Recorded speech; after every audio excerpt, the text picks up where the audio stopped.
Welcome to the Iron Self podcast, where we jump into health, fitness, mindset, and becoming the best version of yourself. Today with your hosts, Mike and Kayla Minion. Hey guys, welcome to the Iron Self podcast. Thank you so much for taking the opportunity to listen today. So last week we were talking about the power of the mind and how switching your thinking into positive thinking, into that growth mindset, can really affect the outcomes of your day-to-day life, not just day-to-day, but your life overall as well. Today we're going to be talking about creating a vision. So we're going to really draw into that very first episode with the priorities, talking about last episode where we were talking about drawing that positive thinking into this, that growth mindset, using the power of your mind. And now we're going to create that visual imagery to really reach out and grab that life that you've always wanted to have. Exactly. So one of the things that we've always said here, and that we always do say, is that a goal without vision is just a dream, right? Yeah, and I mean, what is a vision, right? The vision is what's going to drive that purpose. It's going to drive your value, your meaning, and your direction. You know, your vision can be grand. It can be huge. You know, what do you want for your ideal life? Are you on a beach? What is your ideal job? You know, where are you? But it can also be a little bit smaller than that. Yeah, it doesn't have to be anything grand by any means. I mean, some of the most simple lives are some of the most enjoyable lives, right? So your grand vision, your overall overarching thing could just to be the most kind, compassionate person there is. There's some monks that live in the Tibetan mountains that literally just meditate and live a kind, full life. Right, and that's 100% okay, right? And your vision could be to be the best parent, to be the best husband, wife, friend, family member. It doesn't have to be grand, but it could be. That doesn't mean that it can be. And grand for one person isn't grand for another person. Grand for Elon Musk is walking on Mars, but that's not for everybody, right? You don't have to be the next person that's going to walk on Mars. Maybe grand for you is being the best father, being the best husband, being the best wife. Just being an amazing person and living your best life. I don't think I want to go to Mars. I'll keep my feet on the ground here, please. Yeah, okay. So goal setting is something that we do with all of our clients and that everybody really should be doing. I mean, if you don't have a goal that you're working towards, then you're just kind of floating, right? Because goals in life, they create that purpose, the value, the meaning in your life.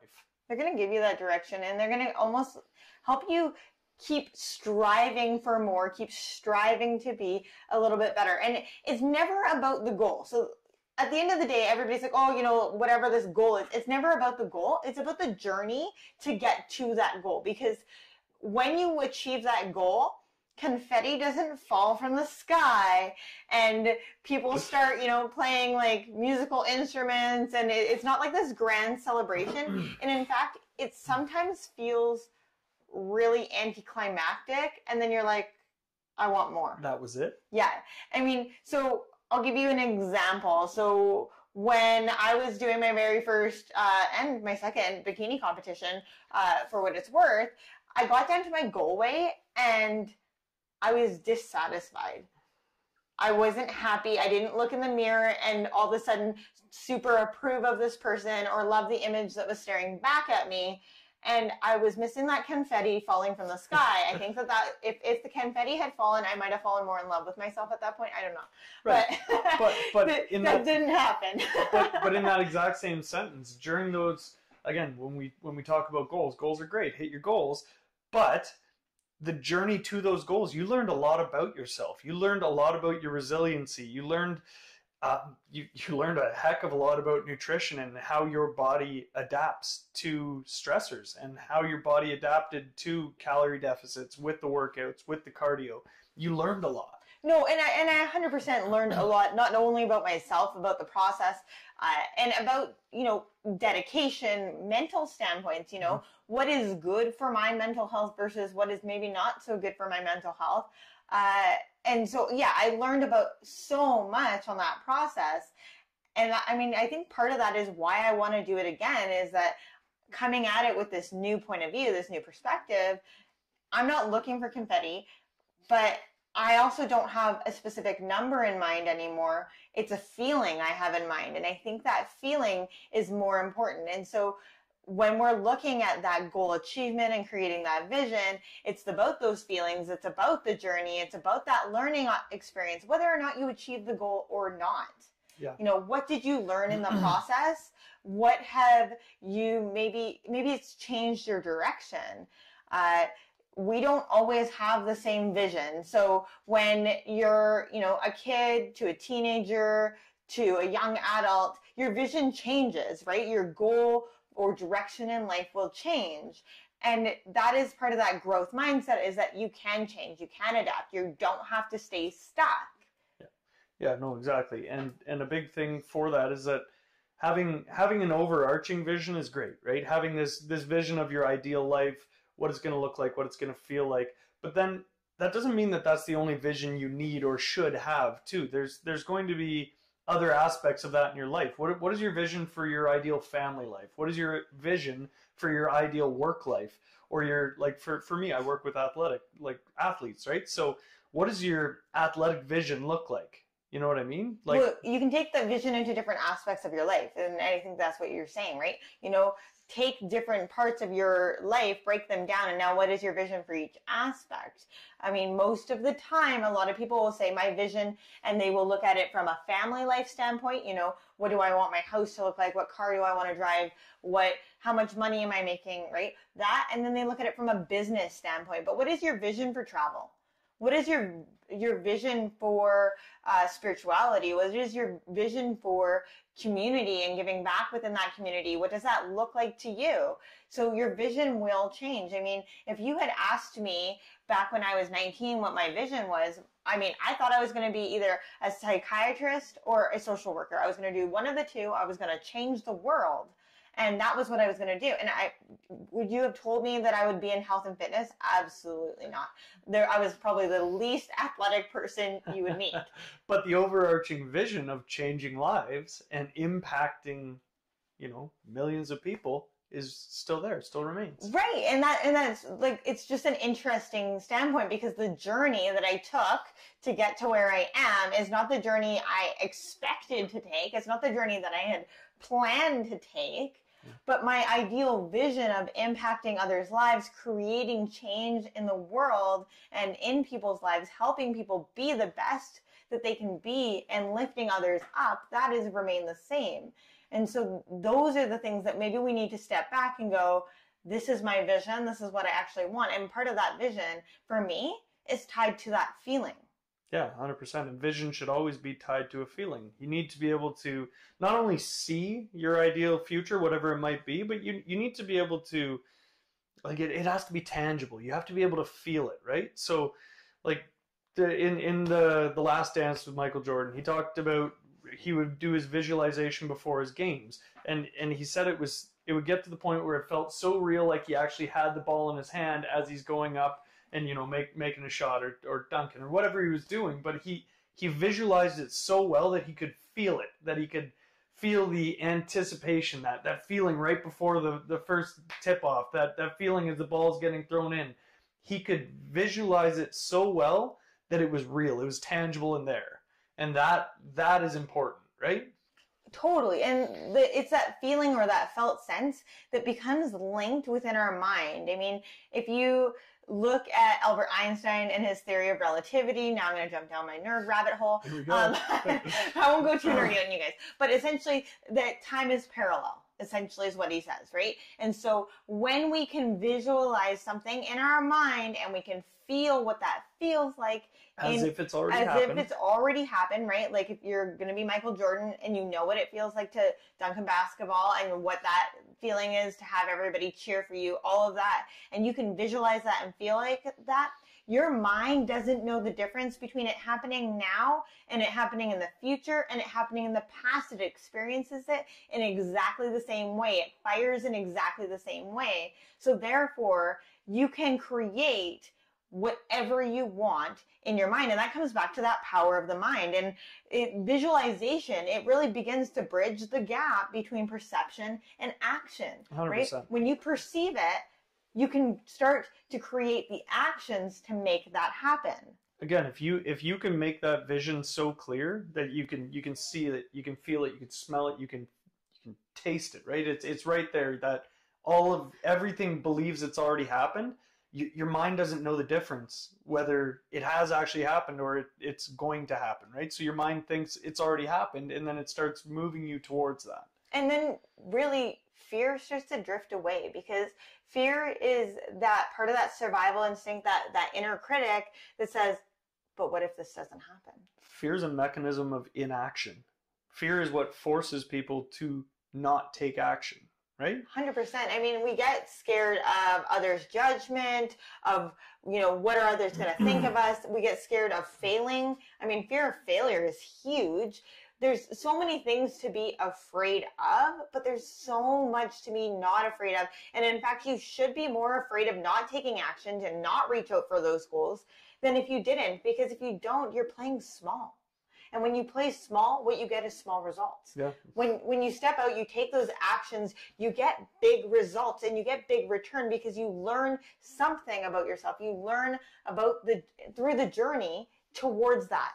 Yeah. When we talk about visions with our clients, when I've talked about visions anyways with my clients, it's always about that feeling. How does that feel? I had one client that was going for a job interview, so we were talking about, how does it feel once you already have the job? Your first day when you're sitting in the parking lot, your jitters, right?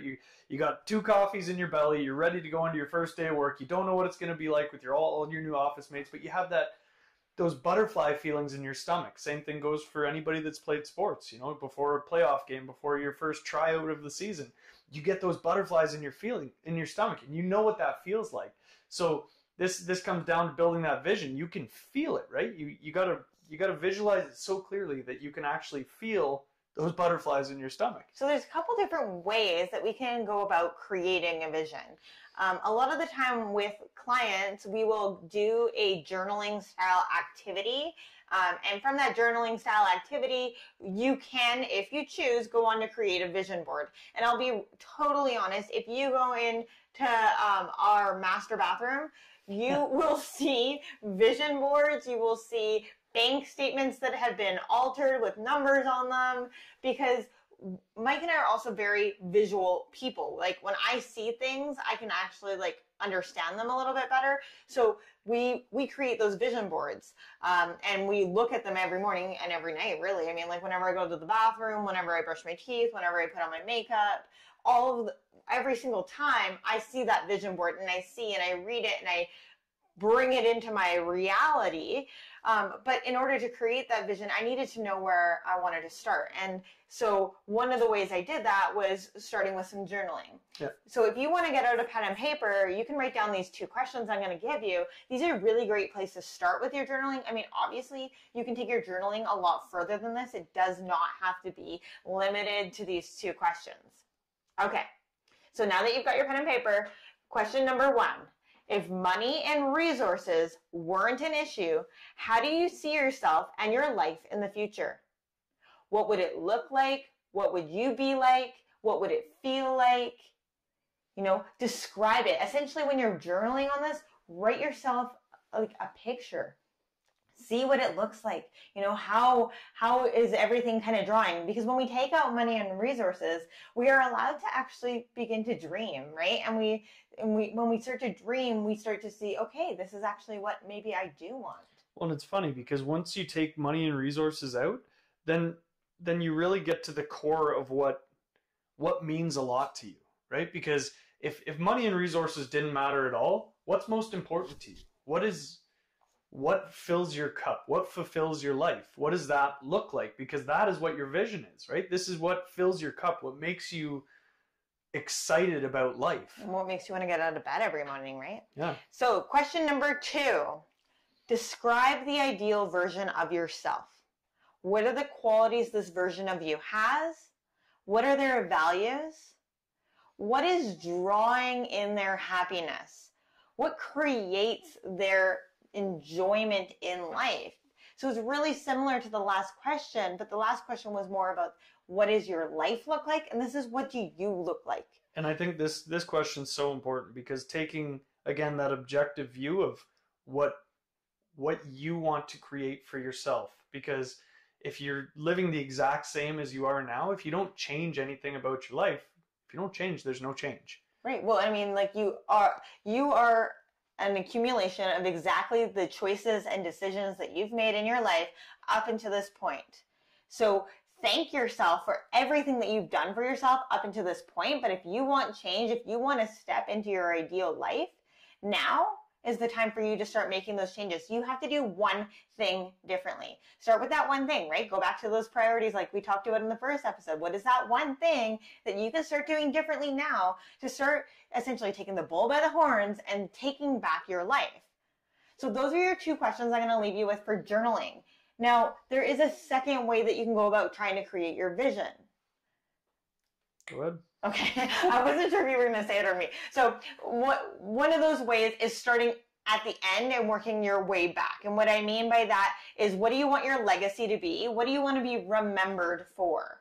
You know, if you're, at the end of your life, or if you have already died, what does your gravestone say? What do people say about you after you've gone? Well, and one thing that we've done is we actually get our clients to write their own eulogy. Okay, so at the end of your life, what does it look like? And here's why we did that. So Kayla found this out, and I'll let her go over it. Okay, so I'm gonna just read you this because it's just a little long. It's a little long, and I when I originally wrote it out, it just sounds better than me trying to ramble, regurgitate it. So Alfred Nobel was the creator of the Nobel Peace Prize. It was speculated that he went on to create this after reading his obituary in 1888 that was supposed to be for his brother Ludwig. The reporter wrote about Alfred rather than Ludwig, a case of mistaken identity. Ludwig was a successful man who had helped to establish the oil industry in Russia. Alfred was an inventor who studied natural sciences, specifically working in the area of harnessing explosive power. The reporter dubbed Alfred as the man who invented dynamite and who had introduced it to warfare, killing millions. It is said that reading this obituary for himself led Alfred to rewrite his legacy and what mark he would leave on this planet. From there, he went on to create the Nobel Peace Prize, which was written into his will in 1895. He died in 1896, and the very first Nobel Peace Prize was awarded in 1901 under chemistry, literature, physiology or medicine, physics, and peace. So that is mind-blowing, right? Just hearing that, I got goosebumps because it's crazy. The guy read a eulogy that was actually supposed to be for his brother, but they wrote it in the context that he had already passed away, and all it said was essentially death and dismemberment, right? It's like you created dynamite, you're personally responsible for killing millions of people. And he was like, that is not how the world is going to remember me. That is not how I want to be remembered. So he completely shifted his focus from being the guy that blew stuff up to, I'm going to have an award that is called the Nobel Peace Prize named after me. Well, and if you actually look at how he came upon figuring out dynamite, it was actually by accident that he figured it out. Yeah. So it's kind of he didn't mean to figure out dynamite, and then it happened. Yeah. So he did see that case of mistaken identity from, oh my gosh, now I get to see what people are going to remember me by. I get the chance to rewrite my life, to rewrite my story, to rewrite my legacy. And that goes for you. All of you listeners, everybody that's taking this in, is you have that chance to rewrite your legacy. You are not a product of your past. You can use your past to empower you to move forward. It is a piece of who you were. It is not who you are today, and you get that chance to rewrite that story and to rewrite your own legacy. And that's to me, that's just powerful right there, because you get to, it's like those old books, right? Make your own story, right? So just because you were whoever you were doesn't mean that that's who you're stuck being for the rest of your life. And again, that you get to create that vision for yourself. What does it look like? How does it feel? And just imagine that feeling when you do find this new power within yourself, right? Right. That power of the mind, that power to believe in yourself, to set the priorities that you want, to start reaching out and taking hold of that grand vision. So I hope that you received something, some sort of really cool information out of today's episode. Thank you so much for taking the opportunity to listen to us. We truly, truly value it. Yeah, guys. And again, if you guys found any value in today's episode, be sure to like or follow this on Facebook, Instagram, and share with somebody that you know and love. And hope you guys have an awesome day. Thank you so much. Bye for now. Bye for now.